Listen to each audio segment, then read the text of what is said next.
This is a Film Stories original podcast. We made this.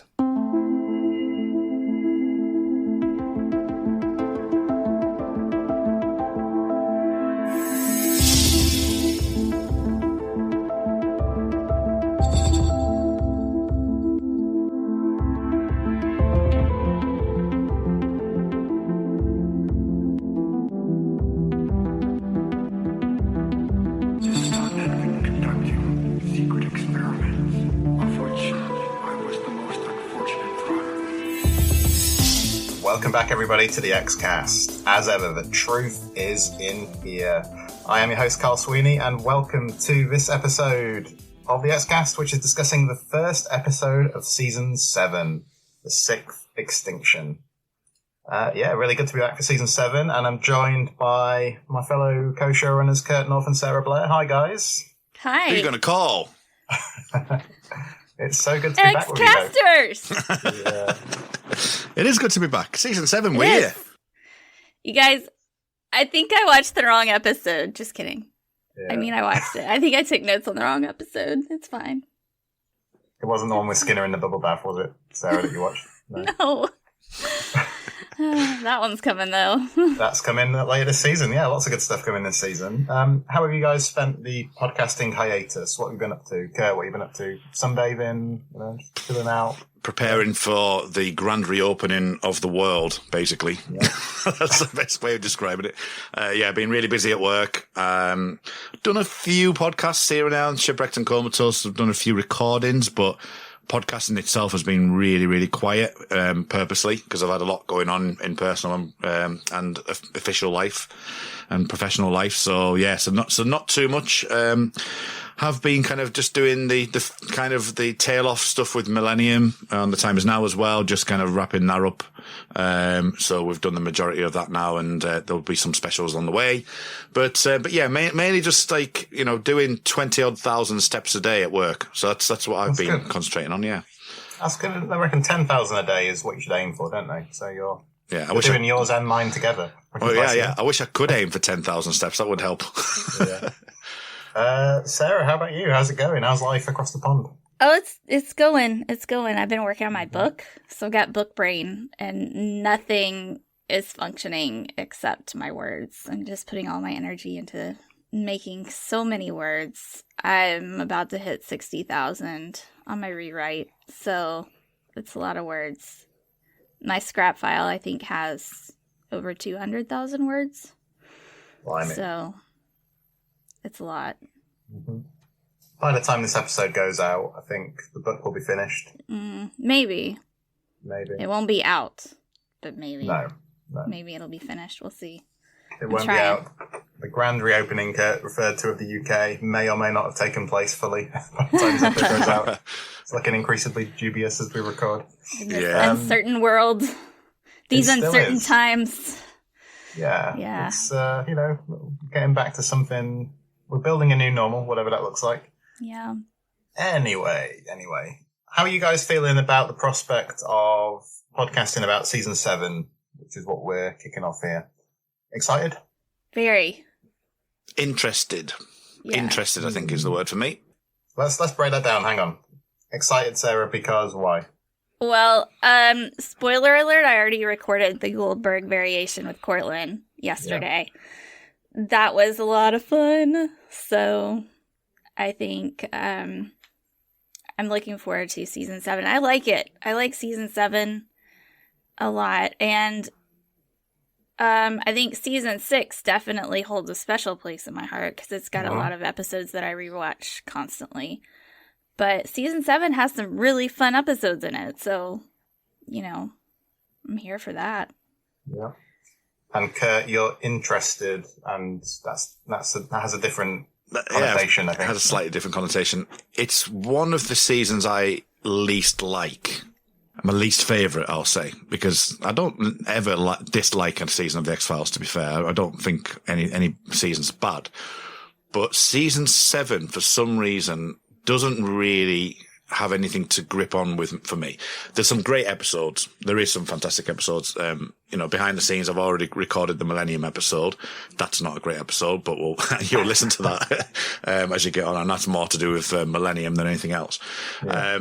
There's some marvellous stuff in this season. Things like ex-cops and closures and Zion, which are particular favourites of mine.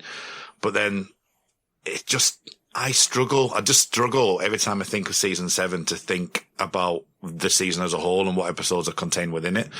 And I know that you're a big fan, Carl, of Chimera, and I have rewatched that, in the last 3 or 4 years, and I do have a slightly better reappreciation of it. And that's why I'm interested, because I think that when we go into the season, there'll be episodes I'll reappraise more, and take them for what they are.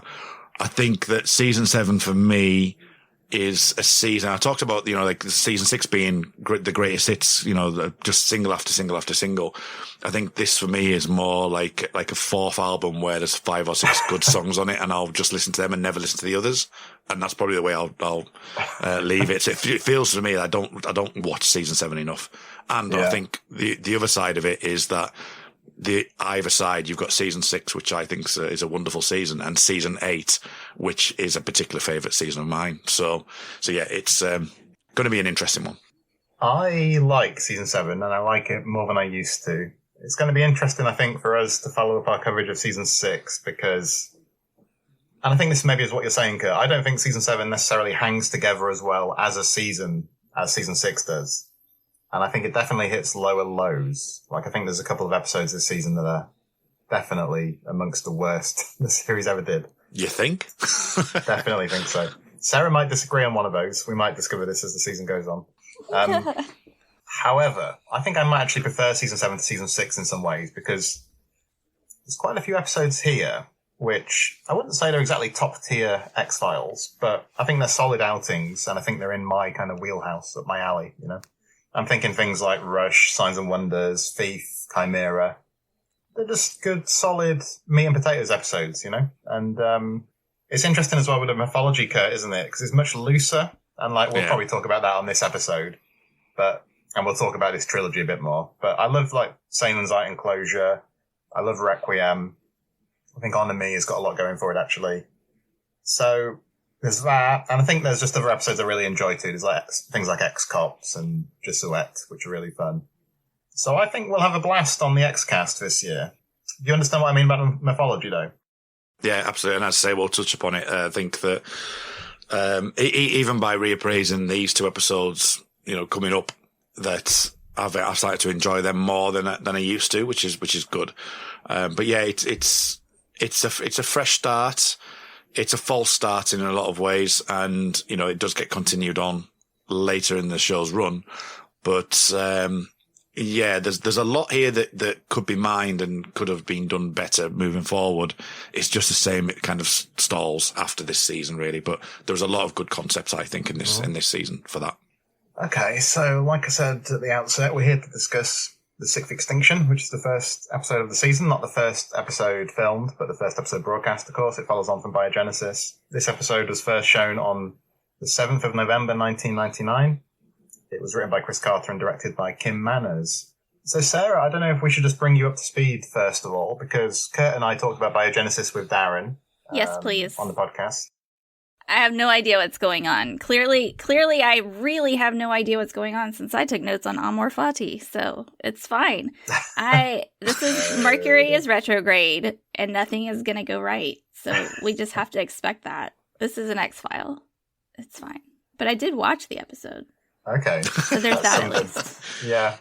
Well, no, I was going to ask you, because, like I say, Kurt and I have already weighed in on Biogenesis, but just on the last episode of season 6, the first part of the trilogy, how did you feel watching that yesterday? Before we get to this episode we're here to discuss in full. Can you separate them in your mind? Kind of. Can I just be honest and say after I watched it, I felt full of dread for the next ones to come, because could it really get worse? I don't know. I don't like these. These are not the ones that I love to rewatch the most. Why? And I'm not really I'm not really a mythology person to begin with.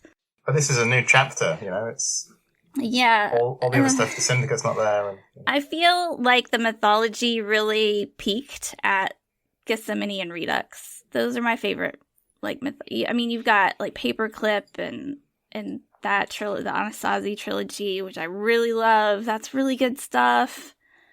And then you've got Gethsemane and Redux, and those are so good, and they're just like really solid, powerful episodes. And then these ones just go way off the deep end, and you're like, what is going on? I don't know. This is crazy. And the aliens supposedly left, but now they're like, crap. They're like been here for a bajillion years. Like, we knew that from the movie, I guess, that the aliens have been here forever, but I don't know. It's a lot. It's a lot to soak up. And biogenesis, you've got the whole thing.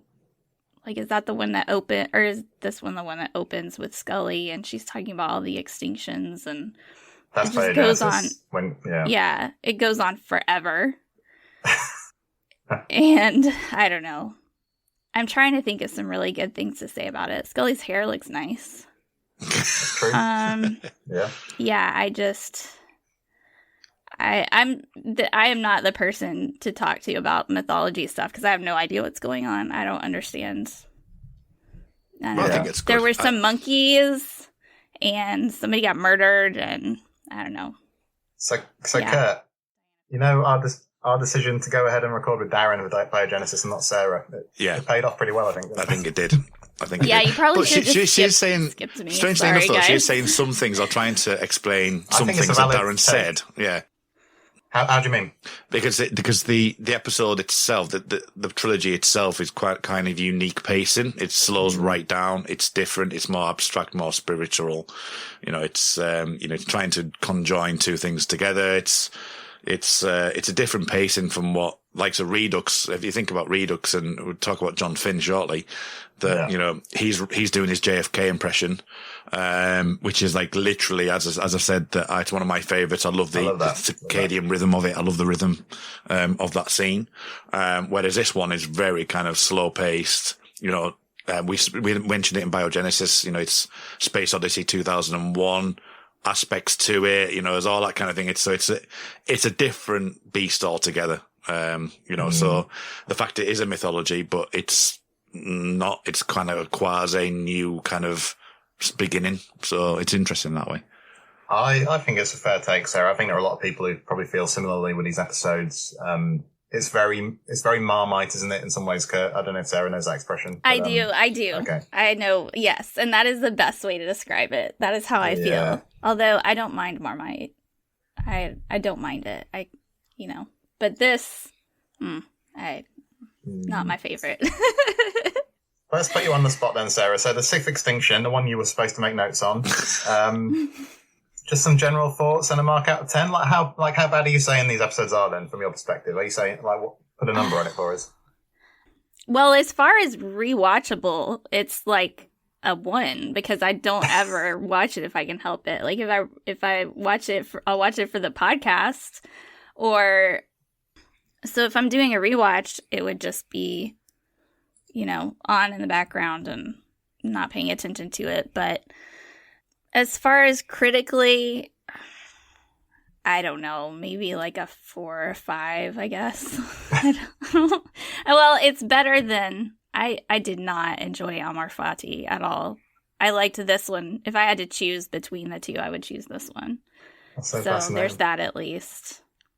But I don't have, it's hard for me to find patience for the ridiculousness of taking it all and just twisting it and just throwing all of the mythology that they built up before that was so good and so intriguing, and then they just threw it out in the middle of season 6 and were like, hey, let's have all this biblical stuff and be all wild and supernatural with it. I mean, it is the X-Files, I get it, but it was touched upon in the end, though. Gibson praise was touched upon, so it's not new. There's stuff that's already been implanted in there.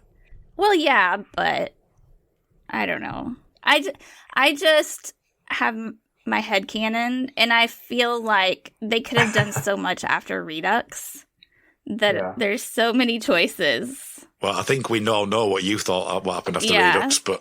Yeah. So, anyways, it's fine. This is just me personally. I'm sure that I know lots of people really love the mythology and all that, and that is awesome for them. I always raise an eyebrow when you talk about your rewatchability score, Sarah. No, I do, because I think, would you say like Schindler's List is really rewatchable? You know? No, not at all. But that doesn't mean it's not good. Right. You know what I mean? It's a great, great movie that I've seen one time and never again. So, yeah, it's... I know what you mean. You know, I do know what you mean. Yeah. So, Kurt, I think last time on Biogenesis, we were actually not far apart, but I was a 7.7. Darren was a 7.5, wasn't he? I was a 7.75, and you were an 8.0. Yeah. So, what about this one? Would you say it's about on a par with Biogenesis, or what? Yeah, I'm not giving myself much headroom, am I? I actually really like this episode. I've like when we discussed about Biogenesis last season, I did watch all 3 episodes and went back to Biogenesis and watched that one again.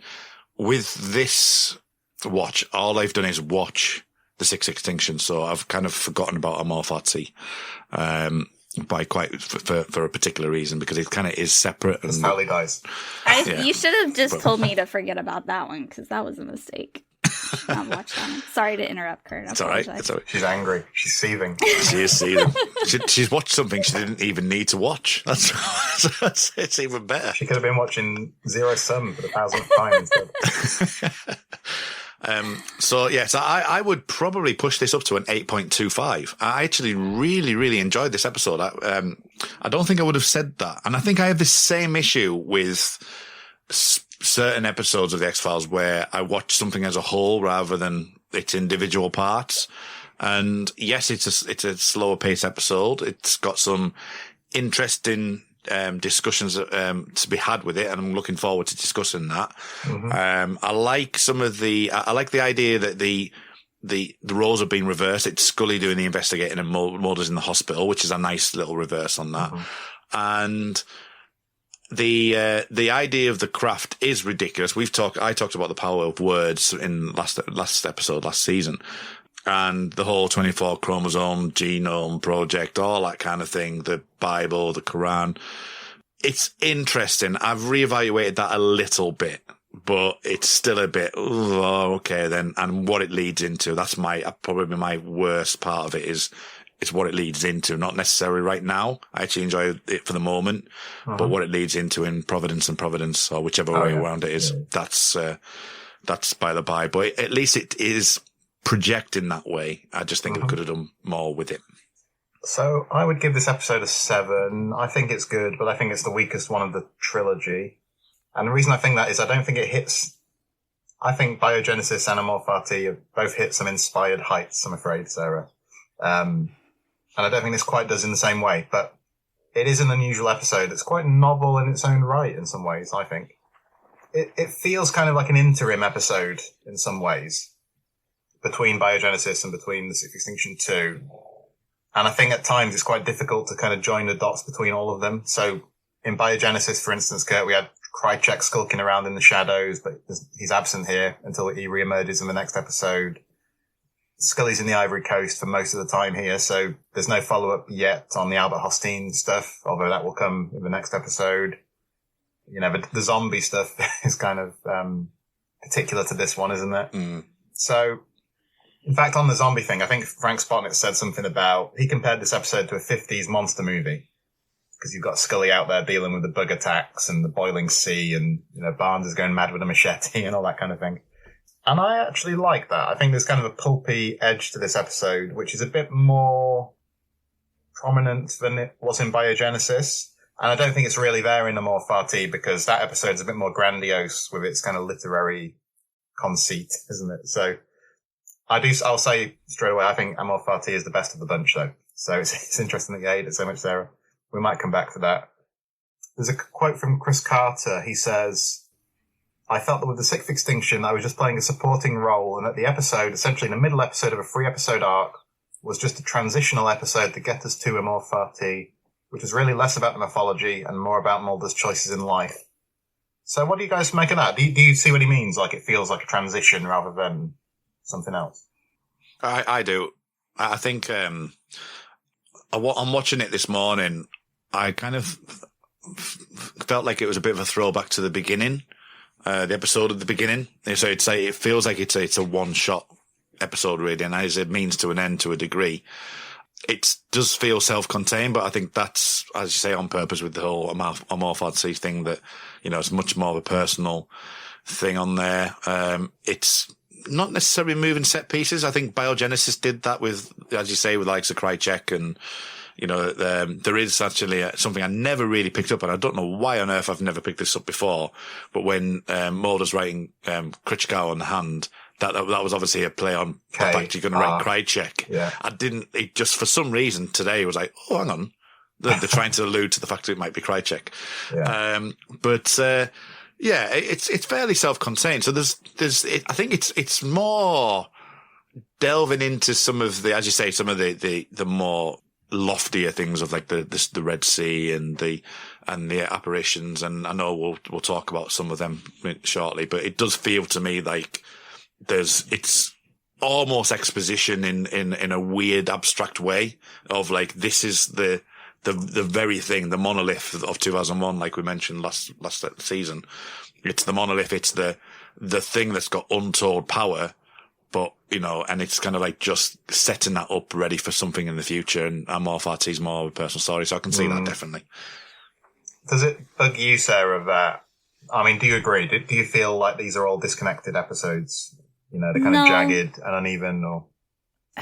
I feel like, since I did watch them all together, I feel like they are more of a piece, I guess. But I think Biogenesis starts out the strongest, and then it just goes downhill from there to the end. And I think probably out of the three, Biogenesis is the one that I was most invested in watching. And then it got to the end of that, and then I watched Sixth Extinction, and I was kind of in it until Scully had that thing at the beginning, and it just kept going and going. I was like, I don't need a history lesson. Do you think that you like Biogenesis more because it had some of the old mythology stuff in? It had things like Krychek doing things in the background. I love Krychek. I'm always happy to see Krychek show up, and I really like Krychkow. I love when he shows up. I like him. So that was cool, but I don't know. To me, Amor Fati just kind of goes way out into the abyss. But can somebody please help me understand what the heck is going on with Mulder and the sounds and like all of that? Because I don't understand, why is he the only one that's being affected by this thing? Okay, Kurt, take it away. Okay. Tunguska, when he's in the fence and he gets the black oil, he gets inoculated with a vaccine. Okay. And Scully gets inoculated with a vaccine in Fight the Future, but the vaccine in Fight the Future is stronger. Which is why Scully doesn't get Pfizer vaccine, affected. wasn't it? Yeah, it's the Pfizer. It's not the AstraZeneca. So the fact that he's got the radiation from the rubbing the pencil drawing on the ship is all powerful. It's got, obviously, it's able to affect things. It's affected Mulder, and Mulder has effectively become a true life alien human hybrid without the green goo, basically. That's the basic premise of it. So it's the Tunguska stuff that's kind of the reason why. I love hearing the X-Files mythology explained out loud. Lord have mercy. Now I just have like 10 more questions. I don't want to derail everything. No, I think we can take them one by one as we go along, perhaps. That might be a good way to do it. Because okay, go ahead. Yeah, no, I think the last thing before we start to break down the episode in more depth is, what do you guys think this might have had on IMDb? Do you want to hazard a guess out of 10? Sarah, you go first. I'm going to say it's probably somewhere around an 8 or like a 7.9. Okay. Historically, mythology episodes have rated high. this is getting to the tail end of the show. Has it still got the power and the premise? I was going to say 8.2. I'm going to push that up to 8.4. Mm-hmm. Well, Sarah is closer because it's an 8.0. Sarah wins. That actually puts it equal 10th for season 7 on IMDb with the Sixth Extinction 2 and also with Millennium, which gets an 8. So, middle of the pack. I don't know. Well, yeah, maybe. What do you reckon? 10th of the season? Maybe. I'd probably rate it higher than that. I'd be in the top third. Might have it in the top 8, personally. Yeah. Okay, guys, I think we need to take a closer look at the Sixth Extinction. Need to or want to? I think we're contractually obliged to. All right, so we kick off in the Ivory Coast. I think one of the things Darren pointed out, wasn't it, Kurt, in the previous episode was I think each episode begins and ends at the coast, doesn't it, in some way, shape or form, including with Mulder's dream vision in Amor Fati.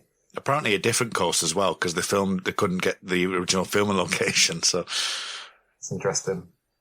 So, do the problems here start immediately for you, Sarah? Because you have like the Scully voiceover here where like her thoughts are directed to Mulder and she's talking about the rubbing and everything, beautiful, you know. Like, beautiful mind. Yeah.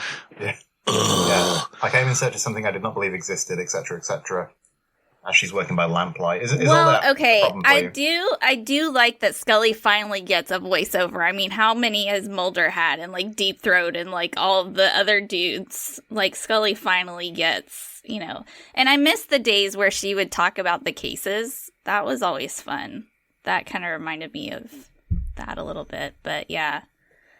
Then we have Scully voiceovers in stuff like Memento Mori and Redux. That's true. I think it's in Redux as well as Redux 2. It's been a minute. Is it Redux 2 or Redux 1 that she does a voiceover?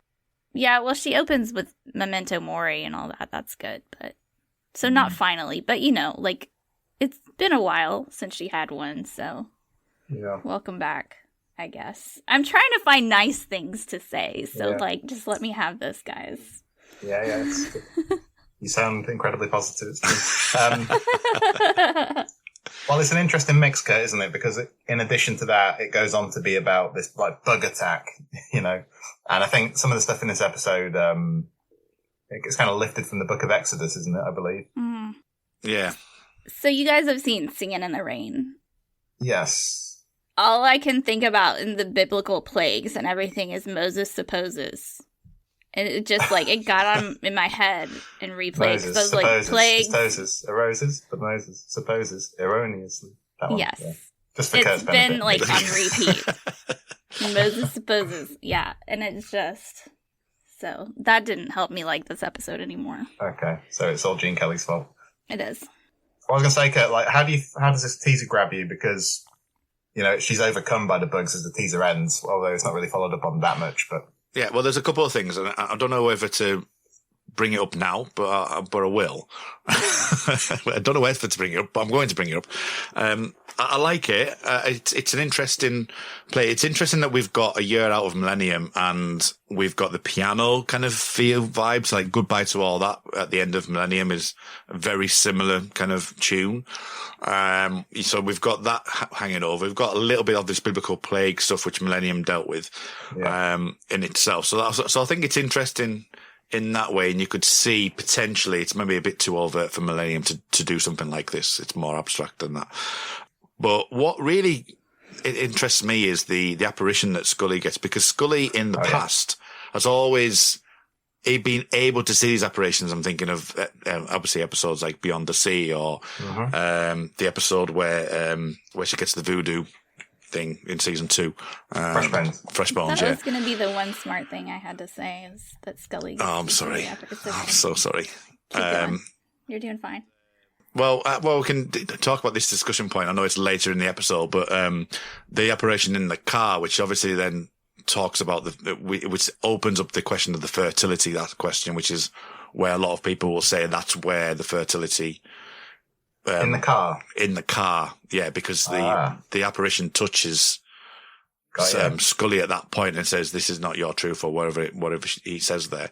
But for me personally, in my head canon, that's where that fertility thing, that inanimate becomes animate, happens, and that's the moment. If you're looking along the tracks, I think that in this episode is where that comes from.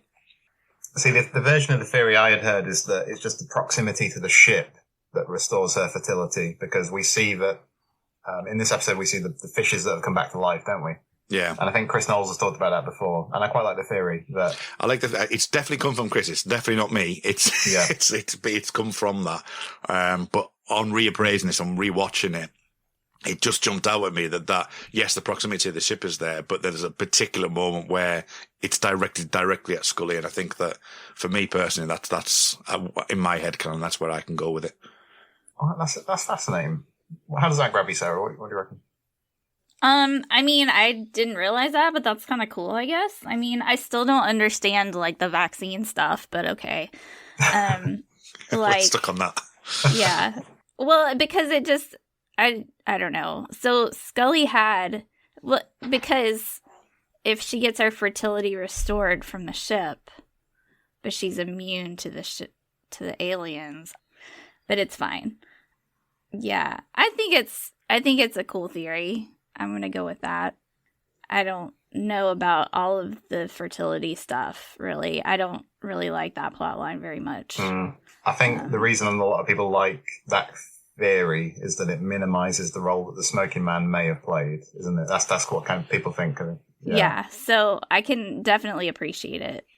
I like it as a talking point, because the worst thing I say in TV shows that can happen is that it's so overt that it tells you what's going on. Yeah. And the fact that you've got NRME later on in the season, before what happened in season 11, you've already got some aspect there, and you've got this as a version that you can, I know it's probably a bad word to say, but play with those ideas, and you can make your own mind up, or you can at least debate it. And, it's perfect for podcasts like this, because you can actually debate the actual question.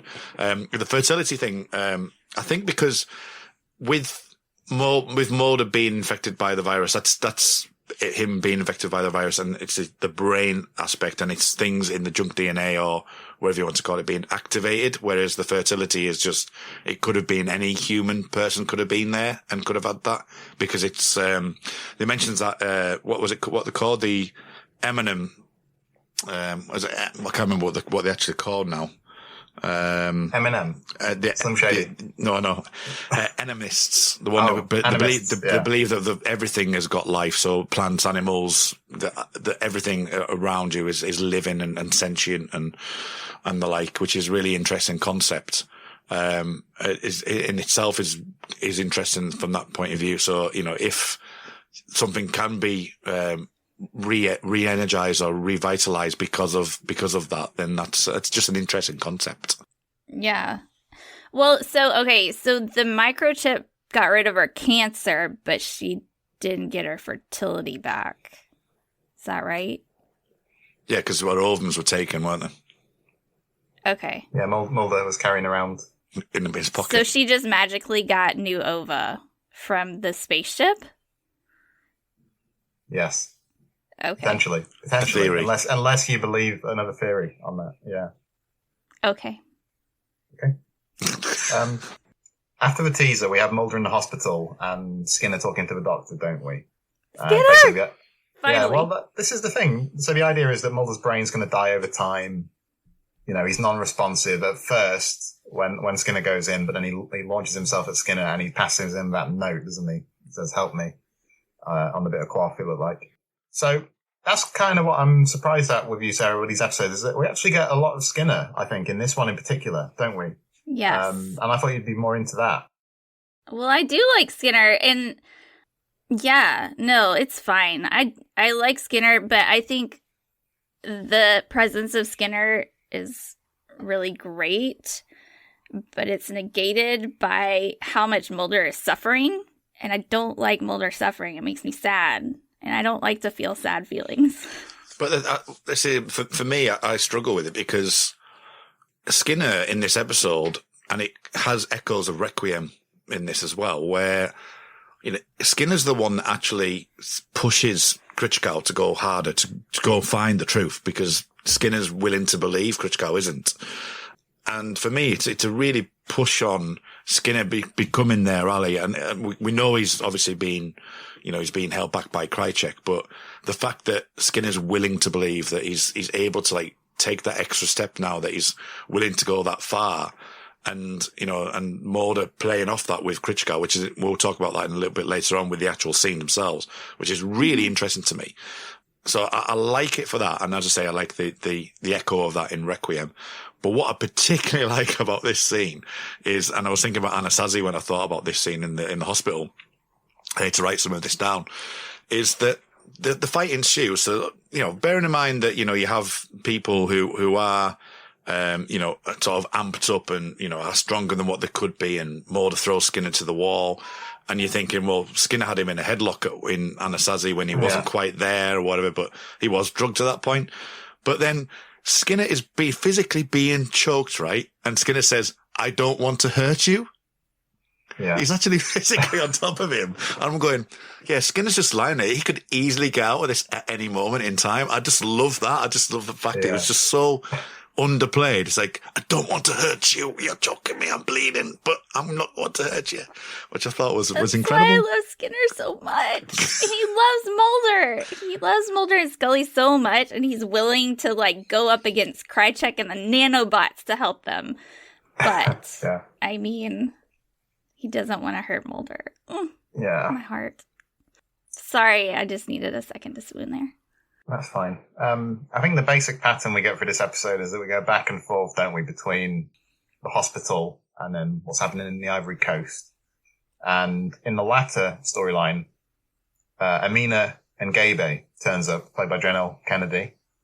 So she's a professor of biology, like the guy was from Biogenesis. She's heard about Scully's discovery. I think Scully tells her about the man she saw in the insect swarm and that kind of thing. And she says, Ngabe says that this will be seen as a bad omen by the others. And then they get the boiling water on the beach. So I actually really enjoy seeing the pairing of those two characters, to be honest. And I'd kind of forgotten about it, actually. Yeah. That was one of the things I liked about this episode. I suppose in total it's only a few scenes, but yeah, I thought it was good stuff. Yeah. I like seeing Scully team up with other girls, and like, in Detour, she teams up with Michelle. Yeah, thank you. It's fun to watch them try to solve this problem together. And, she comes in and she's like, there were bugs and all that stuff, but she knows what's up. And so, yeah, I liked that. I liked that they were trying to figure out. And at least, Scully needs an ally there. Yeah. She doesn't know what's going on she can't speak the language. She doesn't know anything right now. Kurt, did you feel the same as me? Like I said, I was kind of surprised how little I remembered about that character. Yeah. So I thought when we rewatched, I thought it was surprisingly strong stuff. Yeah, I'd like to have seen more. There's a particular scene where Scully's like lying on the bed and she's next to her. I would like to have seen something more at that point. With not that way, Mr. Sweeney. Didn't say anything. You didn't say anything. Luckily, this is a podcast. It's audio and not visual. But yeah, it's. But it would have been nice to have them like talk to each other at that point, and maybe sort of see extra scenes at that during that moment. I thought it was really interesting, the discussion that she has where she does turn up and she says that it's a secret, but unfortunately it's a well-known secret. I thought that's a nice little meta conversation on the mythology as well, because it's like there is news of this thing happening. In Amor Fati, we find, things are being hidden away again. So it's, but it's an interesting, like, open secret rather than being it's a secret cabal. It's just an open secret, which I thought was really interesting. But yeah, the scenes together, I would have liked to have seen more because they definitely bounce off each other really nicely. Mm. So, like I say, it goes back and forth to the hospital and we get this, Skinner goes back to Mulder, and it's the scene we've already alluded to where Mulder writes the K and the R. It made me think of Palm. That's all I was thinking of. Palm. From Talitha Kumi. Yeah. Mm-hmm. Yeah, well, like Kurt says, I think your instinct as a viewer is think that must allude to Krycek, but it doesn't. They found another character who begins with a K and an R, and it's Michael Critchkow. It's all been planned. It's all been planned, Carl. Everything, Yeah. minute detail, Well, all in the Bible. Has it? Like, do you buy this? Do you think it feels a bit pulled out of thin air to go back to Critchgow, who we haven't seen or heard from in, a couple of years since Redux 2? Does it land for you, Kurt? It does feel a bit contrived, but what they do with it, as I say, with the Skinner and Critchgow scene works because you haven't got a Scully there, and you need someone who doesn't believe to be able to get that to work. And there is a story there which I'd like to know a bit more on Critchgow's kind of fall from grace after Redux. So it would be nice. So it does feel a bit like, we'll just pick that character up and we'll see that he's not had a good time, because anyone who's around Mulder doesn't generally have a good time afterwards. So, so it was nice to see him. It does feel a little bit contrived, but again, John Finn's a great actor, and I'd love to see him on screen. So, it was great to see him again. It does feel fun to see him again. And we do get a justification, which is that Critchgow has seen Mulder's condition in some kind of CIA study he was privy to about remote viewing, don't we? Which again, only a year ago, Chip Johannesson wrote an episode of Millennium called Exegesis. It was the second episode of season 3, which dealt with remote viewing quite significantly. So again, these kind of recycled or rehashed Millennium ideas are starting to come into season 7, which I think is really interesting. So what you mean with episodes like Orison as well in some ways? Yeah, well, that's in itself is a Chip Johannesson episode, yeah. So there's, and obviously the zombie stuff that plagues the season, as Darren Mooney said so often. So yeah. So I think what Critchgow says later is that basically he's seen people whose brains are working more than their bodies can keep up with, which is what they think is going on with Mulder. And Skinner kind of susses out that Mulder knew about that, and that's why he asked for Critchgow. So Sarah, 'cause that's what I was wondering is, going into this episode, I knew that you really liked Redux, and so you probably like the Critchgow stuff. So I do. How did you feel seeing him here? I was happy to see Critchgow back. And I, like Kurt said, I agree that it was cool to see him show up, but it was a little bit contrived, But I think it works. It seemed like they brought him. If they were going to bring anybody back for this role and this purpose in the episode, I'm glad that it was him. So yeah, it was good to see him show up again. And I do agree with Kurt what he said about the fall from grace, because it does seem like Mulder just plows through his entire life just destroying himself and others, and you don't really hear from them again. But it was good to see the results of his efforts, I guess. Because it's like, hey, Mulder is creating waves. He is doing things with his quest that involve more than just Scully and Skinner, and it's like this ripple effect that's like going through. So to actually get to see that is pretty cool. And I think you get more of that in the Sixth Extinction too, because I think when you get to the fantasy world stuff, I think Deep Throat appears, and he is kind of like the embodiment of everybody that's been sacrificed for the quest, isn't he? Because he talks about Melissa Scully and Bill Mulder and a few other people who've kind of been collateral damage. So I think that is interesting. What do you reckon, Kurt? No, I think you're right. I didn't think of it in the Amor Fati stuff, but yeah, it's definitely it's interesting, and the making waves. It would be nice to catch up with some people that might have been affected that way, and because we are very. I think this is an issue with the X-Files as a whole, and I wouldn't change it for the world. So I'm not suggesting this, but we've often said that the X-Files really, even as someone who loves season 8, is the Mulder and Scully show. You've got the supporting characters, but you haven't got an ensemble. It's not like a Blacklist or Blind Spot or whatever kind of procedure you've got, where you've got even like Fringe, for example, has got 2 main characters, but you've got a third in the Dad and the FBI and whatever. So you've got like good 4 or 5 characters there. It's always Mulder and Scully, so you're always seeing it from that point of view, and it's difficult to see what other people are doing and where they are. And a lot of the times everything revolves around them. So you think about Krycek, there's always something he's doing but it always connects to Mulder in some way. So it's, so it's difficult from that perspective to see the collateral damage because, the show quickly moves on and it's the nature of the storytelling and, the X-Files was a pioneer in like the mythology stuff, but it's, it struggles because it does have to reset like most 90s TV shows did. Okay. So back in the Ivory Coast, and we get more Scully voiceover. I feel you slipping away from me every minute I fail here, all that stuff. What do you guys make of the Dr. Barnes scenes here? Because I sort of feel like maybe they're the weakest aspect of this episode. When he first turns up, I think Scully says he's the murderer and so on.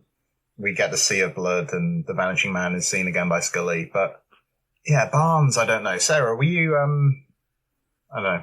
Were you captivated by the Dr. Barnes scenes in this episode and by Genesis? I can't say I totally really understood what was going on with that guy, so please help me understand. So Dr. Barnes in Biogenesis, if memory serves me right, was anti all this. At face value. Yeah. At face value, where he actually was seeking this out to suppress it, I believe. That's my understanding of it. So Krycek draws an allegiance with him.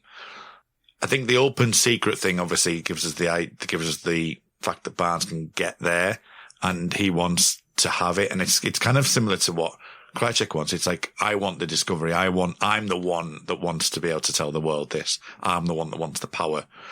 And the very nature of that, which I think is the way that the episode is kind of trying to portray, is that people who are actively trying to get the information from that ship, that kind of monolith ship, all-powerful ship, are being, the ship itself is protecting itself by doing the Red Sea, by trying to show these omens that people might well believe, which it goes back to the whole Scully seeing an apparition thing, because Scully is so used to seeing those aspects that is something that might naturally feel that she's protected from. And because she's not seeking power, she's seeking something completely different. Yeah. That's why she's able to do what she does. Whereas Barnes is looking purely at trying to get the information, the power and stuff like that. So, and I feel that that's kind of where Barnes is. And he just becomes absolutely, I suppose knowledge is power, but he just becomes completely besotted with it and crazed with trying to get this information because it's so close for him. My question would be, and again, it goes back to the episode doesn't want to do this in the way that old episodes did, is that if you've got someone who we know has murdered somebody, even though he says he didn't, you wouldn't leave a machete on a table or anything that could harm yourself while he's around, would you? That's all. That's the main Probably thing I not. would say. So. Yeah, I didn't think of that. That's true. Yeah. Does that explanation satisfy you, Sarah? It does, and it actually makes me like it a little bit better. Oh. Like incrementally, you're getting me on board with this episode, so I'm here for it. But Do you think there's a problem, though, when it takes that explanation, if it's not evident yes, from the episode itself? But also, I'm me, so I feel like other people probably understand this a lot better and are more invested than I am. So. I think by its nature, it's abstract, isn't it? That's what I was going to say. I think a lot of it is kind of difficult to come to terms with just off a single viewing, isn't it, Kurt? Yeah. No, I think it's more in my wheelhouse when you talk of TV shows like Twin Peaks or stuff which are completely and utterly abstract, hardly understandable, and you have to like feel it rather than actually understand it. And this has an element of that. It's like more of a feel. And I know that obviously behind the scenes, I can't remember if we talked about this in Biogenesis, but Chris Carter's kind of, newfound kind of spiritualism is obviously being the major pushing element to this. And trying to conjoin the God and ancient alien kind of aspect, which I know that, in future years has become quite prominent in TV shows and even like sort of there's been memes on Twitter and all kinds of ancient aliens, it was aliens. But by the very nature of these three episodes, they're abstract in nature. So I don't think they're meant to be dissected this way. Yeah. And I think even, I've seen the Chris Carter quote, which I may end up, reading out on the Amor Fati episode, which I may have already recorded. But he talks about how those dream sequences are designed to be purposefully ambiguous, So there's an element of it isn't all meant to be understood. I think you're right, Kurt. Sarah just kind of rolled her eyes at that. It's all in Chris Carter's head, and he expects us all to be on board with that. But I think the biggest reason that I have a hard time with the mythology is because I feel like Chris Carter does this thing where he writes everything and he expects people to be as smart and get things that he doesn't put on the screen. Like, I refer to it as a page because I'm a book author, but like, there's so much that you need to put on the page to like ground it in the story, and so often he doesn't get to that point, if that makes sense. Like, he has all these things in his mind, and you just don't ground it with what's there. And so it's hard to make that leap. I know what you mean, but I prefer that to, like, kind of like what Kurt was saying earlier, a situation where everything is crystal clear and there's nothing to interpret. And, yes. I had that issue. I had that very issue with WandaVision. When WandaVision was on, episode 4 explained what was going on. Was that the format breaking one that was kind of more of a Marvel piece? It was back to being a Marvel episode, and it was like, I don't need to know that. I would prefer that to be a bit later on. And to be fair to WandaVision, they actually explained it in a way there was still other questions that needed to be answered and asked and stuff like that. Same with Lost. You know, there's certain things in Lost where it would go on a different gravy train, and then something else would happen, and you kind of forget about what's happened there. But I think it needs that balance. And sometimes, if you're talking like a Twin Peaks, if you're talking a David Lynch or Chris Carter leans more towards a Lynch mindset than he does for something where he's got to explain stuff. And I'd say with WandaVision, it felt like that. Going back to the Marvel thing was like, oh, it's back to Marvel. They've explained everything. I didn't need to know how it happens. I just need to know it happened. So there's just that balance. And I think people are on different parts of the scale with it. And it is a balance, and you want to show, you don't want to tell. So there's like you don't want to like spoon feed everybody everything, because that's not fun and it's not interesting. But you also don't want to be like so far on the other end of the scale that it's like indecipherable, you know. So I tell you what was show and what show not tell, but was very obviously tell. Which my other half was in the room while I was watching the episode, and it was when they were drawing the phonetics with the E, and she was like, oh, because she draws around the symbol. And then she points the pencil at the E, and I was like, "No, you don't need to do that. It's too much. It's too much direction." But even my other half was like, "That's too obvious." Yeah. Well, Kurt, it's an interesting comparison with WandaVision, but there's no Elizabeth Olsen here, but there is Mimi Rogers. So there is, yeah. You know, because we get all that stuff where they make him more lucid, don't they? And he says they're coming, and then we cut to Foley, who's like, he's not in his bed, and then that's funny when Skinner's there. He's like, you know, I found him down the hall.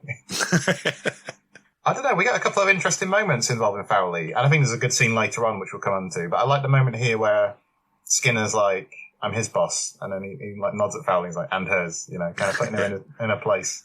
You guys happy to see Foley on the scene? Mm-mm. I'm always happy to see Skinner put Foley in her place. Yeah. So there's that. It's an interesting one, because in Biogenesis, she's kind of not quite understanding where she's going. So she feels like she's got a hold on what's happening now, which I quite like. We'll talk about the scene later on in a bit more detail. But at this point, I think you need that antagonist, and she's definitely playing the antagonist at this point. You know, without actually really giving anything away at the moment. I think it's more, you know, we need someone to go up against them to give them that bit of agency, really. And I think it works effectively enough. The walking down the corridor is a memorable Foley walk down the corridor. I always remember that with the nurse. It's like, you know, what's going on kind of thing. But it's effective in the way it is. And I do like the way Skinner puts Foley in a place. I thought that was really good. And again, go back to season 6.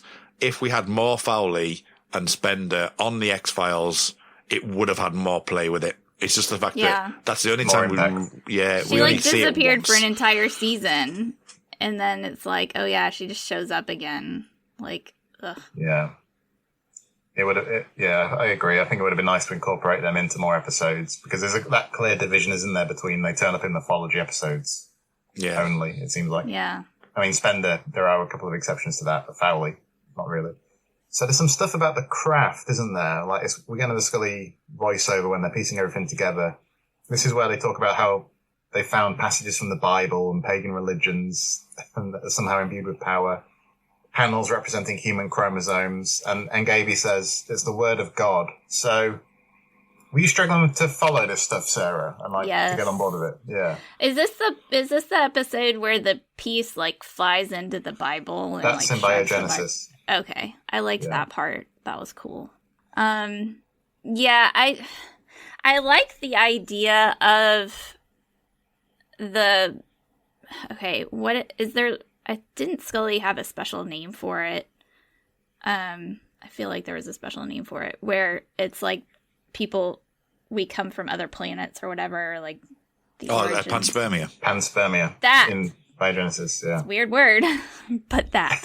So I like that theory and that idea. I think that's a cool thought that all these planets have existed for so many millions of years and somehow it's it's the same thing as a dandelion. So you've got your dandelion and the things just float away and land and make more dandelions everywhere. So it's kind of like that, which I like that idea. It's interesting to think about. So the idea that all of these religions and things could come from this one spaceship or this one civilization is pretty interesting. And it also kind of goes back to the Ruins book by Kevin Anderson, because they go to Chichen Itza or it's a different one, but like Chichen Itza. And it's the aliens, the ancient Mayans have been worshipping aliens who came in a spaceship and crashed, and they built this temple around it. So it's kind of ties in with that, which I appreciate. Yeah. So Kurt, correct me if I'm wrong on this, but so the idea is that, this ship, which may be some kind of special ship, which it seems quite different to the other UFOs we've seen in other episodes, isn't it? Yeah. But it came to Earth way back when. It created life on Earth with alien DNA. And of course, obviously, there's been a lot of evolution since then. But it's possible that, and it seems to be what this scene is kind of referring to, that things like significant religious leaders and ideas and miracles and things like that are all in some way manifestations of this ship.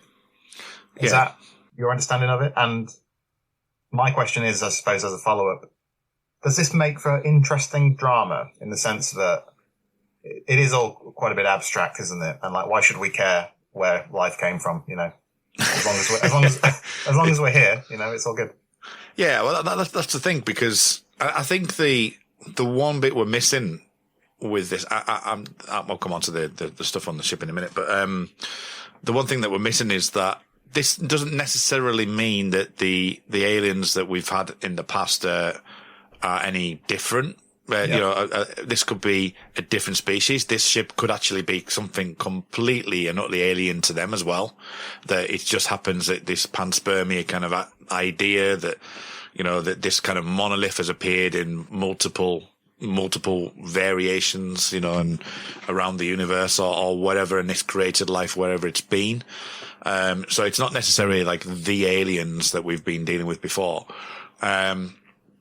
Is interesting. I like that. I don't like the whole, the writings of the Quran are on it, or the writings of the Book of Genesis. I didn't mention that, but stuff like the Book of Genesis is on there.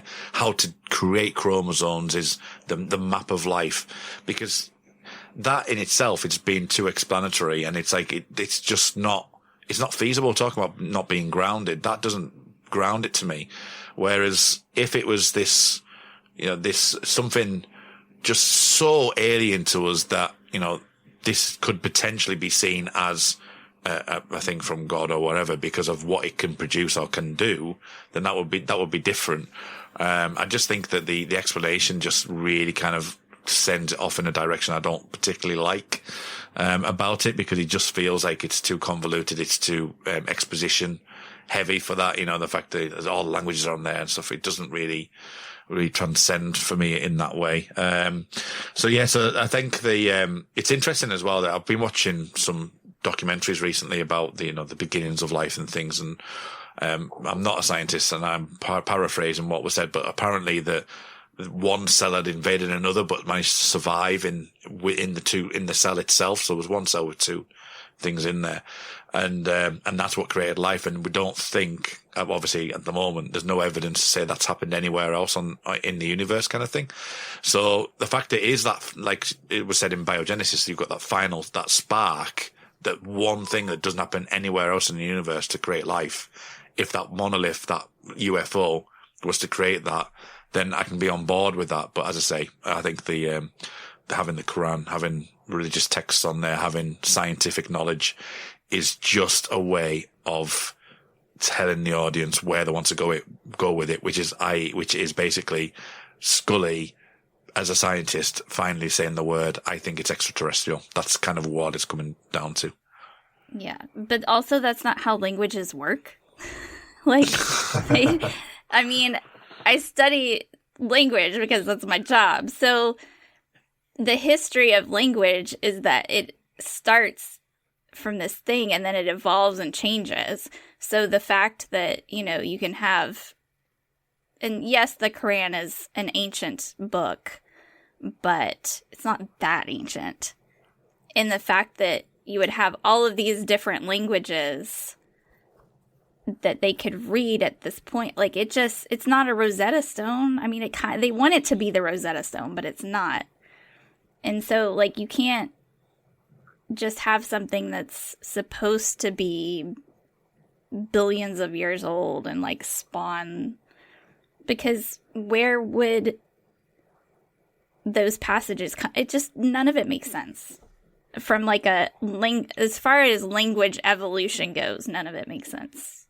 You're not just going to, capture all of these languages at one particular time and slap them on a alien ship, because you would have to get there to begin with. That makes sense. It's almost as if people were affected by being in the vicinity of the ship and having, visions or something while you're in there would be a better way of doing it than the way they did it. Yeah. But I understand the reason why they did it that way, But it would have been better to have more of a visceral, visual representation of things and seeing stuff.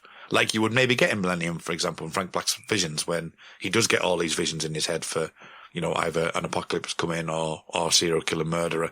If you had some sort of vision kind of quest on that, then that would explain more than it would do for having something written on a ship. And it would have made Mulder's plight make more sense too, if there were other people who were affected. Let's talk about Mulder, because there's quite a fun scene, isn't there, when they do the remote viewing test with him in the hospital. He actually makes the "who you gonna call" joke, because it kind of recalls that scene in Ghostbusters, but they do the test slowly, don't they, when he's pressing the things, and he's not very accurate. It's 5% accuracy, they say. And then it's quite fun when Skinner says, do it again faster, and then Mulder's hands just going, doing it really quickly. It's literally just doing that. Yeah, I liked it. I thought it was nice. I thought it was a fun scene. I like that Skinner saw, because you can tell when he's doing it slow, he touches it and then you can see it show up after he touches it. So you know that he's predicting it. So I appreciate that Skinner is the one who pointed that out and noticed it like that. I wanted to talk about, quite a lot goes on in the Ivory Coast stuff, but particularly when they're driving to the police. I like that, they see she sees the man in the road, and then Scully sees the man in Ngabe's place. I think he says, some truths are not for you. In the moment Kurt's talking about where he touches her head, but then Ngabe reappears. And Scully's really kind of spooked by it, isn't she? She's kind of, it is quite an eerie scene, and it seems like that's what drives her to decide she's going home. Yeah, I thought it was really nice. I think, as I say, going back to Fresh Bones and the operation stuff, and it's not something that she hasn't seen before, but it's not something you normally see in a mythology kind of installment, really, is it? That's what's interesting about it. Yeah, but as I say, to have the reaction that she has, she's not like terrified, but she's, almost like acceptance of this is a higher power. This is something I can't get involved in this kind of thing, and I like that. I like the fact that she decides to make that choice to, this needs to be left alone now. I need to get back. This is too much, and the very physical thing she's investigating is telling her that, this is some truths and this is not for you. You don't need to know this, kind of thing. So she accepts that and moves on. So back at the hospital, so there's the whole thing where they're going to try and get Mulder out, but it's kind of foiled, isn't it, by Foley? I've just seen a note just before we go on, just that another great line in that UFO scene, right, is when Critchgall goes, yeah, most people are at 5%, and Skinner turns around and goes, I'm assuming that's low. It's like, 5% is quite low. It's not that great. Sorry, I just seen it on my notes, that's why I had to mention that. Yeah. I love Skinner. No, I was gonna bring up the scene with Foley talking to Mulder, because I actually thought this is quite pivotal stuff for her character. As we've said before, Kurt, I don't think she gets fleshed out that much, but this is a curious scene. So she says that she knows Mulder knows about her, that her loyalties are to someone else, not just to Mulder. So she's talking about the smoking man, obviously. But she says she has her reasons. And she says, Fox, I love you. I've loved you for so long, and I won't let you die to prove what you are. Now we can be together. So this fascinates me, because she has no reason to be inauthentic here, does she? There's no reason to believe she isn't telling the truth, I don't think. No, well, Mulder would know that. And I think what's telling for me on this is that she's not willing to let go, that realize that Mulder's actually moved on. And because there's the kind of micro expressions that Mulder gives is like, okay, this is something I wasn't that aware of, and it provides that character thing of like she was playing the long game. She wants to be able to do what she needs to do to protect him.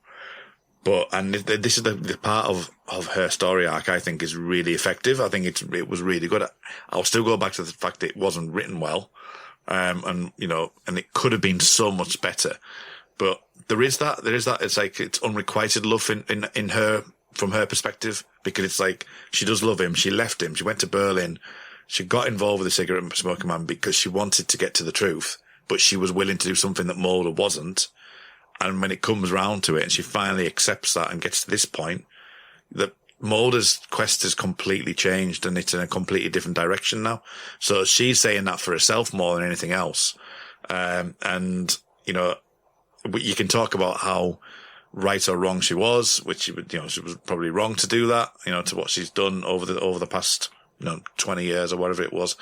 But, there was the reasons there, and that reason is what I like about her character. And I just think it was done really kind of badly in that way, but we're talking about the previous episode, for example, is just like why have you done that? Which doesn't make any sense. Where this makes sense, and you can have that unrequited love. You can have that Foley still loves him, but he's obviously clearly in a different place to where he was back in the early 90s. Do you feel, Sarah, like it sets things up well enough? Because in the following episode, she's ultimately going to effectively sacrifice herself for Mulder. Yeah. She doesn't like what's going on with the experiment and the procedure. Do you think this kind of anticipates that quite nicely? Yeah, it kind of goes back to Mulder's ripple effect, too, because it's like he's gone through his life, he just plowed through and, infected everybody with his passion for this quest or whatever, and just deserted them, or not deserted them, but just he's not paying attention to his own fallout, if that makes sense. And so he's gone and made Foley fall in love with him and just left it at that, because yes, she did go to Berlin and leave him, like Kurt said, but he never thought about the consequences of any of their work together, because then when she comes back, Scully's like, wait, what? This whole thing you had this whole life before me? And, it just comes out of nowhere. And we know the reason why, but in the context of the show, it's just, we could have used that backstory. So, yeah. But, yeah, I don't know. And I do like the idea, okay, I don't hate the idea of him and Foley having this relationship or whatever, like this previous relationship. I just don't like that they never fleshed it out a little bit more, because she just shows up in just those few episodes. Mm-hmm. And it's just not grounded at all. The whole story of Foley is not grounded, and I wish it were, because it's pretty juicy. It's juicy stuff. It's intriguing, and it would feed a lot into Mulder's backstory and his quest, and why he's doing what he's doing. I think but as we well don't ever get that chance to see that. It's something I've not really thought of in the grander aspect of the people that Mulder's left along the line. So it's a microcosm for Critchkow, but for Foley, you're talking years and years and years of of effectively, in inverted commas, being undercover or doing what she thinks needs to do. I know that Monica Reyes kind of like is the pseudo Foley in some ways in later seasons for that, but it's the same kind of concept of like, she's willing to do what she needs to do to get to the truth. And she's basically saying to Mulder now, you've done enough, you've proved it, why do you need to go any further? Pretty much what Scully said as well at the end of Biogenesis, just saying, what is there else to do? So it's the same concept, but the very fact that Mulder's left her behind because of that is intriguing, to me. And I've never thought about it in that way, which is itself is an interesting concept. The thing I had never thought about until I watched the episode again recently is that there seems like kind of a parallel to me in the sense that here you get Foley kissing Mulder's head, and she's given this kind of expression of love, effectively.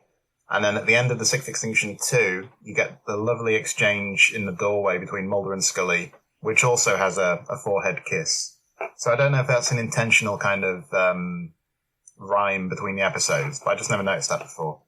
I think that Chris Carter just doesn't like to see people kissing on the lips. He's like, let's just, you're not allowed to kiss on the mouth, guys. Just have to kiss everywhere else. Sorry. Chris Carter's getting it in the neck in this episode, isn't he? Yeah. What about, so Scully gets back to America, back to Washington. 22 hours on a plane. Yeah, she's done a lot of flying over the course of this in Biogenesis, isn't she, actually? They talk about that in Biogenesis, don't they? How many planes she's taken and that kind of thing. She goes to see Skinner, first of all. Do you think that's purely because it's like, look, Scully does go venturing as well? It's like Mulder does all the venturing. Let's re-emphasize the fact that Scully goes everywhere. She's across the globe. I mean, so there's a couple of interesting scenes with her, though, isn't there, when she's back? So first of all with Skinner, where Skinner's like, well, there's nothing to be done about it. But then she does go to see Mulder, and she talks quite obliquely about what she found. But it's nice that she's talking to him. She gets very emotional, doesn't she? She tears up. She holds his hand, and she tells him to hold on. I thought that was a good scene, that last one in particular. I liked how Foley, when she talks to Mulder, she makes it about herself. Like, I have loved you, but Scully makes it about him. Like, I need you to, or, I don't remember exactly what she said, but essentially Scully is considering Mulder and using her empathy and putting herself in his place, whereas Foley is making it all about her, which is one of the reasons I don't like her very much. Yeah. Well, and Scully also, I think she uses the phrase at one point, the pieces are there for us to put together. So like kind of like a collective thing. Mm-hmm. Yeah, well, I took that line itself, I actually took that as, this is the beginning of a new mythology, that we've found something here. This is a new beginning or a new chapter of, Mulder and Scully putting the pieces together to finally find an answer before the end of the show. But obviously, and then it kind of goes in other directions. Not on the X-Files. No. How dare we have answers on the X-Files? In some ways, though, is that a good thing? Because some of the aspects in this trilogy that we're saying maybe they're reaching a bit with, the idea of the biblical prophecies and, the passages from the Quran on the ship and all that.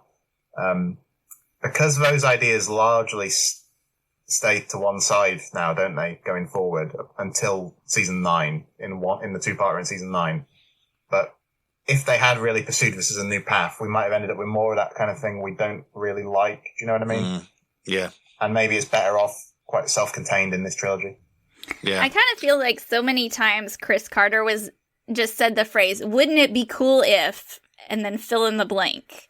And then he does that thing, and then it's not so cool. And so he's like, well, wouldn't it be cool if we did this other thing? And then he just goes with that. He's just like doing whatever is the cool thing that comes to his mind. He doesn't stick with what he's already done. And yeah. I think my problem with that, Sarah, is I think you're attributing too much agency to Chris Carter in a way that I think the X-Files was shaped. What I mean is I think the X-Files was shaped by so many other factors about, is the network going to pick us up for another season? Right. If the network does pick us up for another season, are the actors still going to... Do you know what I mean? Yeah. So I think some of the storytelling is obviously kind of impacted by that, And he's not the only one who came up with storylines. Mulder or David Duchovny came up with a lot of the storylines, especially in, season 4 and all that. But, and of course, there was meant to be a Krychek episode in season 7 as well. Yeah. So it's not, I'm not putting it all on Chris Carter. Definitely. That's a good point. It's just, he is the showrunner and creator. It all has to come from his head. He's the alien spaceship origin. Yeah. I look at it differently in say this and Requiem, where Biogenesis last season, this and Requiem, where it feels like it's like the rebuilding project. The theme is about rebuilding, and it's just finding what that means. And they're just trying to find that thing. Obviously, previous mythologies have had the pregnancy, which forced things that way. And they've kind of gone, right, well, we'll use the Cold War as a running line through season 3. Use the cancer in season 4. They're sort of just trying to latch on to something that will stick, and because it's an abstract idea, it's a difficult one to actually kind of make stick because it is so abstract. I had another point as well. Oh yes, so I'm talking about Scully. So what I find really interesting is the her starting to talk about the extraterrestrial stuff as well. The fact that she just said very much could be extraterrestrial in nature. And another Skinner thing for me, which I really, really enjoyed in the scene before the hold on scenes, was that Skinner was so willing to believe with everything that he did, and he got burnt by doing that because he thinks he's gone too far. And it's something that Mulder, and Chris Carl mentioned it, but Mulder saying again, going that, how far would Mulder go, which is something that, Doggett will say next season. It's like, how far are people willing to go to actually get to the truth, which is interesting because Skinner thinks he's there, he's going to go so far, and, spoiler alert, by the end of the season, loses Mulder. And in this one, he thinks he's just about to lose Mulder, so when Skinner starts to believe, he has consequences. I might come back to that because Chandru's left us a message in the mailbag which refers to some of that. But in terms of what you're saying about, it being abstract and that makes it hard to land certain things, I think you were saying. You sort of see some of that with the Ivory Coast scenes towards the end of this episode, don't you? Because first of all, you get Dr. Barnes being hacked down by the undead man who's come back to life or whatever. But then the episode ends at the Ivory Coast with Ngabe and the police going to Barnes's body, doesn't it? And that final shot is of the camera pulling away from her as she looks out to sea. The spaceship is gone and all that. So it's kind of curious as a cliffhanger, isn't it? Or it doesn't even feel like a cliffhanger in some ways. It just feels like the end of the episode.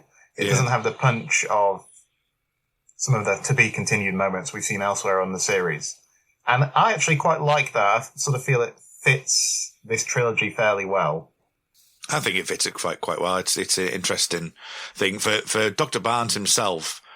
again, going back to the Scully seeing apparitions, that he seems to be obsessed with the life returning back. Yeah. He seems to be obsessed with it, and that's what actually kills him. Does him in. Yeah. Yeah. So it's, for me, it's almost like whatever they believe, or, you know, like the people in the sea, that they kind of believe that it comes true, because that's the fear that they fear the most, and the spacecraft is reacting to that. So I find that really fascinating, that's how Dr. Barnes finishes, by being killed by a zombie. Hoisted by his own petard. Yeah, exactly. Yeah. So that's, I just wanted to touch on, just while on my notes, I didn't quite get a chance to touch on it with Scully, is we're talking about the sort of the difference between Foley kissing and Scully kissing the thing. And what I find really interesting throughout the whole entire episode, and I've got this down as a 3-part thing. So in biogenesis, we get the dissonance, we get all of the kind of like he can't hear things, but he knows something's happening to him. In this one, we don't get anything at all from Mulder, really. We just know that he's hearing things. You see it on the ECG and stuff like that. And, you know, Skinner gets told, I know your thing on cry check. So we get it kind of told to us via Mulder. But the minute that Scully comes in, the dissonance starts to come back. And I thought that's a really interesting point to make, that the moment that Scully comes back, the 1 in 5 billion, that we start to hear that dissonance again, that we can hear Scully, he can hear Scully, we can hear it as an audience member, which I think is really interesting. I liked the way that was done, actually, how you go from him hearing the voices to it becoming Scully's voice, and she comes in and she says, Mulder, it's me. I thought it was done quite nicely. Yeah. Sarah, any final thoughts on this episode? You know, I feel really bad that I watched the wrong one, because I was not paying very close attention to this one, because I was just like, well, I just need to get through it so that I can get to the one that I do have to pay attention to. So I wasn't. It's like, what a way to start off this season. So when on the episodes you recorded already, you were meant to record those episodes, weren't you? Just wanted to check. Goldberg Variation is just the one, so I'm pretty sure that was correct, hopefully. It wasn't down for Carl and myself to do it, was it? It's not like it was. Yeah, it. On the Find a Future Minute, wasn't it, Kurt? And I can't remember. That was me and Darren and Russ and Katie Doe, I think it was. Yeah. I almost told Annie that she was going to be on a Me instead of All Things. And she's like, are you sure you want me to do that one? That's kind of a big episode. And I was like, yeah, definitely. You got this. And then Carl was like, but she's on All Things. And I was like, oh, right. Never mind. You're on All Things. She's like, oh, good. Because I like that one. It's like, okay. Okay, so final thoughts. I think you guys have convinced me to like this episode incrementally more. Appreciate it. Yes, there are definitely more aspects now that I can appreciate about this episode. I still don't like the episode, but I feel like I understand it a little bit better. So, thank you for helping me understand it. It's okay. That's what we're here for. I'm not going to do a full mailbag section today because I asked for people to respond about the whole trilogy, so I'll read all them out with Tony on Amorfati. However, Chandru Ravindran left us a message, and I think he didn't read my original message properly. He left us a long comment on the Sixth Extinction. So I think it's only fair to him to read that out. So, like I said, it's fairly long, but it's good stuff as ever from Chandru.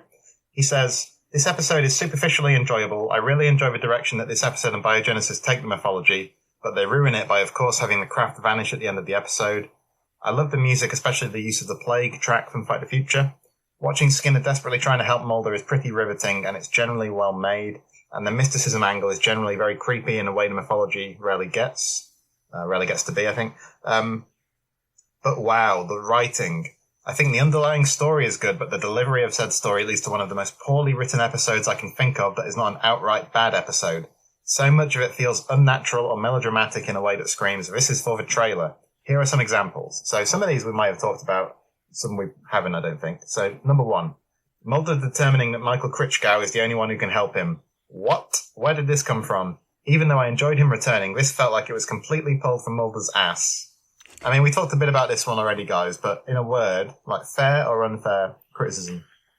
fair because I had that thought and I didn't say it on the podcast, but it's like, where did that come from? Why does he think that? And has he been in touch with Critchgow, since that happened? So it feels like it's completely left field. Yeah, I agree.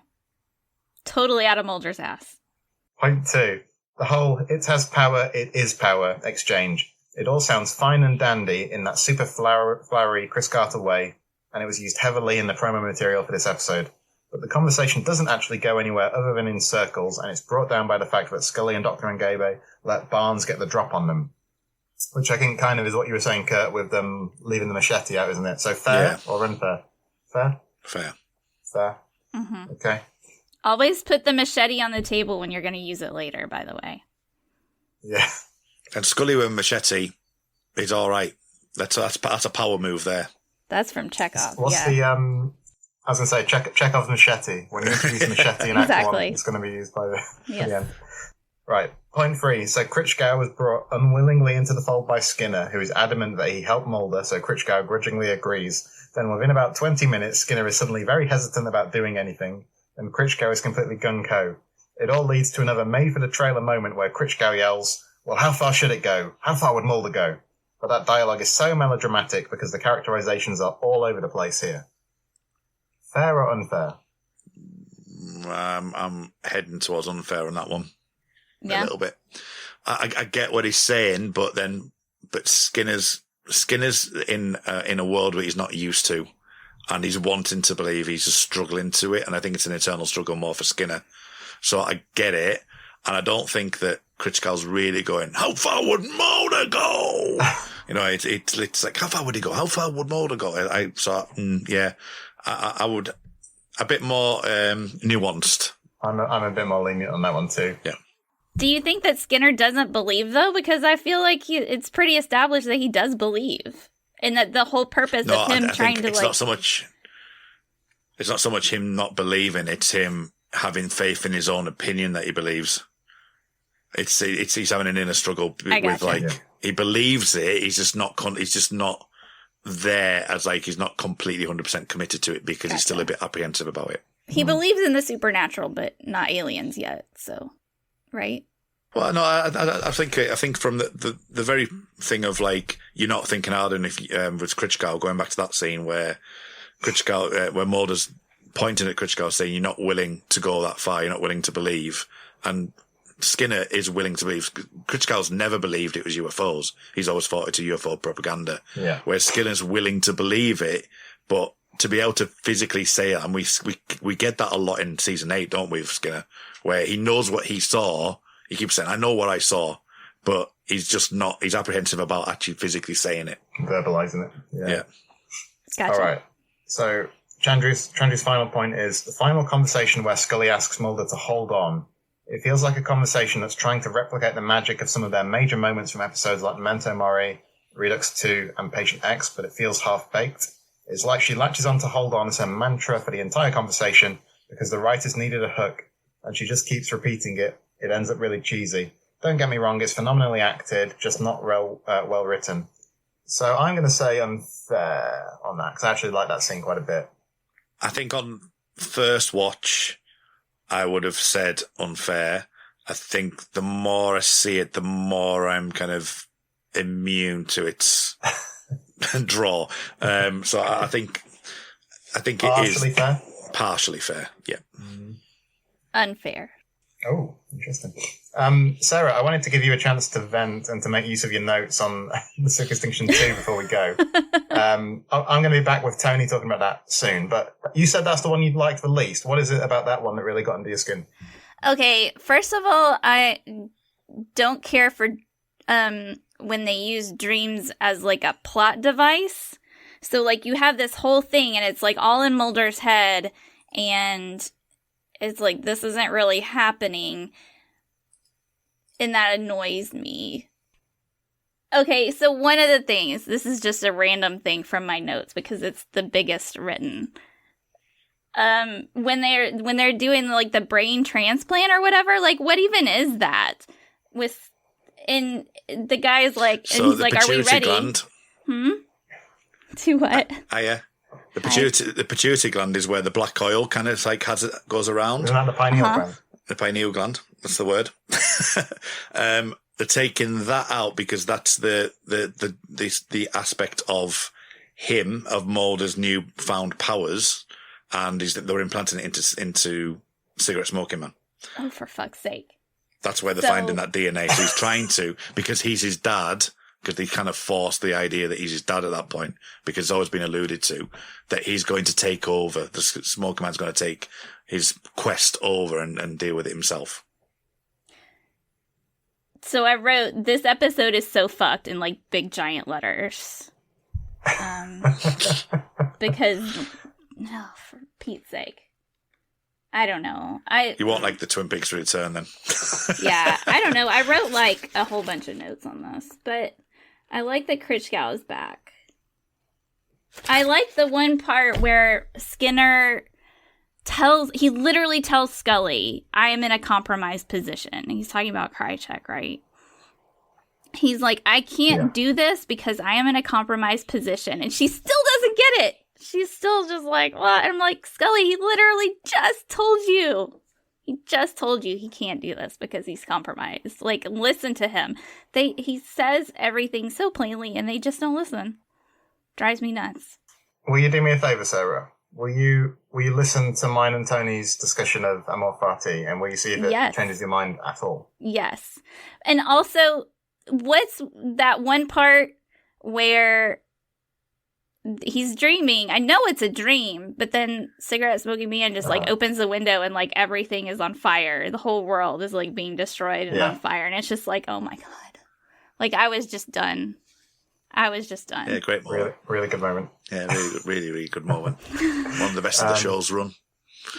All right, well, I'm glad at least, Sarah, you had that chance to get it off your chest anyway.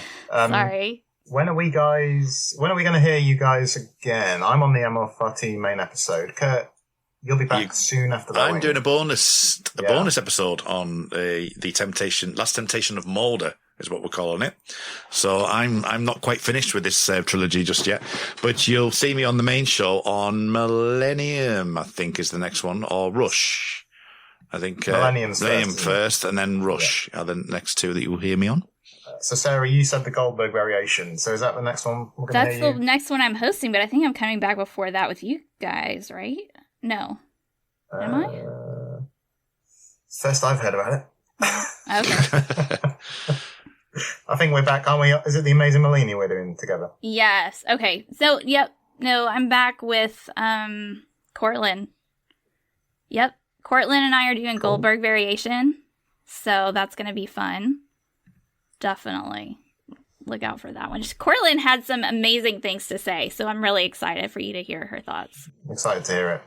So as I say, we recorded the Millennium one with Darren, and that was an interesting one because it is a crossover, and we have another podcast about Millennium. There's it's an interesting one because it's obviously we're looking at it from two different viewpoints.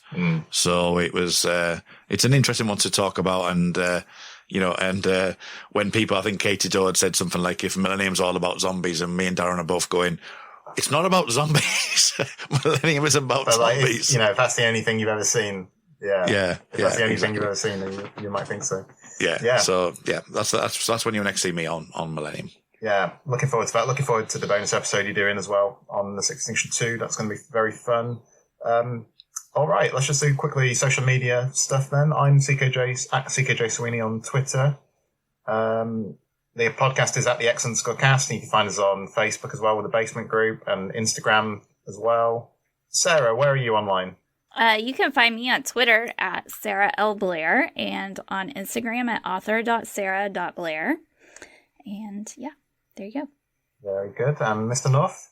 Find me on Twitter at rmuldrake, RMULDRAKE. And you can also find me on the Shipwrecked and Comatose, a Red Dwarf podcast. And you can find that at Red Dwarf Pod. And then hopefully, as the back end of the year comes, we should be getting some more news on Star Trek Picard. So you can find me on the Star Trek Picard podcast, Make It So, which is found at Jean-Luc Podard. So those are the best places to find me. Yeah. Great stuff. And I just realised that this is probably the last time we'll ever talk about Diana Fowley together on the podcast, because... Yeah, I get to talk about her in The Temptation of Murder, so yeah. I'm not quite finished with her yet. Well, I hope you can keep it all together, because obviously she gets bumped off in that episode, so it's going to be an emotional time. So. There's a scene involving handcuffs, so we'll see. That's compensation, yeah. All right, so that's all, everybody, for this episode of the X-Cast. Until next time, always remember, trust no one. Elsewhere on We Made This. The Movie Palace. Yeah, I can remember my first viewing of The Sound of Music quite distinctly, actually, because it was 8 days ago. You've never seen it before that? 8 days ago was the first time I'd sat down to watch it from start to finish. Now, I always associate The Sound of Music... It's interesting that you both talk about it as an Easter thing. It is associated with bank holidays here, but I don't think it's just Easter. So I had seen a lot of these sequences. I think if I was inside on a bank holiday when I was a child and The Sound of Music was on, it was normally a bad thing because it meant it was raining and I couldn't go out and play football. Shipwrecked and Comatose, a Red Dwarf podcast. I've got 5 tattoos. So I started getting tattoos when I was about 5 years ago, and it was just sort of one by one, I guess. So not huge coverage, but I'm definitely got the bug, so to speak. So, but the latest one is the Red Dwarf one, yeah. And that's the one you've decided to talk about today. Describe it for me. Yeah. Free with this month's issue. Obviously, you must remember the sign in musical exchanges. I do indeed. Not play. Yeah, there was a few riffs, weren't there, that you weren't allowed to play. This being top of them. Enter Sandman, Smoke on the Water, Stairway to Heaven, anything widdly above the 12th fret, I think that sign said. Yeah. There's a lot of people that paid no attention to that shit. Remember when we almost got thrown out for playing with that delay pedal? Yes. It was amazing. I also remember the day that I went in with my birthday money to musical exchanges to buy a pedal, and I ended up buying the Boss Hyper Metal, and I was insisting to the bloke that I was buying it from. I was like, I don't really play much metal, I just like the sound of it. I want to use it for sort of, more experimental sounds, like you're wearing a Metallica t-shirt. I'm not that into metal, actually. I want to do something more like Swans with it, like My Bloody Valentine, that kind of thing. Which I did, but I was wearing a Metallica t-shirt at the time. Check out all of these shows and more on the We Made This podcast network.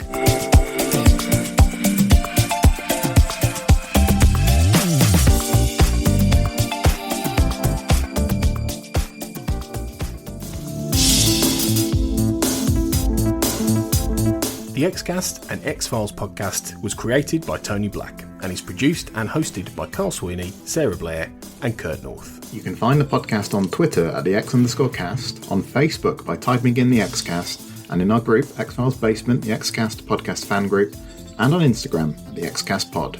Don't forget, you can support the show by becoming a member on Patreon. Our patrons get early access to episodes, behind-the-scenes chats with our hosts and a thriving community of X-Files, and other premium interviews and specials. To find out more and subscribe, you can go to patreon.com/thexcast. That's patreon.com/thexcast. We are also part of the We Made This podcast network, full of popular culture shows, including our Millennium series, The Time Is Now. You can find all of our shows at our website, wemadethispod.com, or via Twitter at wemadethispod. Thanks for listening and keep watching the skies.